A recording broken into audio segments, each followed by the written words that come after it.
ഒരു സ്കൂൾ അല്ലെങ്കിൽ കോളേജ് എങ്ങനെയുള്ളതായിരിക്കണമെന്നാണ് നിങ്ങളുടെ കാഴ്ചപ്പാട്? അതായത് പല മതത്തിൽപ്പെട്ട കുട്ടികളായിരിക്കുമല്ലോ ഒരു സ്കൂൾ അല്ലെങ്കിൽ കോളേജിൽ പഠിക്കുന്നത്.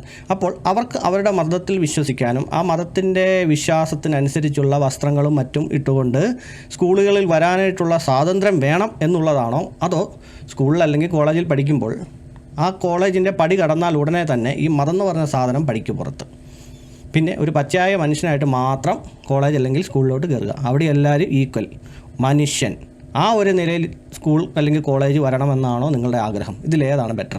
പക്ഷേ ഈ കുത്തിത്തിരിപ്പുണ്ടാക്കുന്ന മതപണ്ഡിതർക്കും മറ്റും ഇതൊന്നും ദഹിക്കില്ല. കാരണം അവർക്ക് സ്കൂളിലായാലും കോളേജിലായാലും ഈ മതം എങ്ങനെയും കുത്തിക്കയറ്റിയേ മതിയാവൂ. കാരണം ഈ കുട്ടികൾ മതമില്ലാതെ വളർന്നു കഴിഞ്ഞാൽ അതോടുകൂടി ഇവരുടെ കച്ചവടം തീരില്ലേ? പിന്നെ ഇവരെങ്ങനെ മതം വിറ്റ് ജീവിക്കും? അതുകൊണ്ട് ഒരു കാരണവശാലും ഇവർ സമ്മതിക്കില്ല. മനുഷ്യനായിട്ട് ജീവിക്കാൻ ഇവർ സമ്മതിക്കില്ല. അതുകൊണ്ട് മനുഷ്യനായിട്ട് ജീവിക്കണം, അല്ല എൻ്റെ കുട്ടിക്ക് നല്ല വിദ്യാഭ്യാസം കൊടുക്കണമെന്ന് ആഗ്രഹമുള്ളവർ ഇവരെ അങ്ങ് മാറ്റി നിർത്തുകയേ രക്ഷയുള്ളൂ.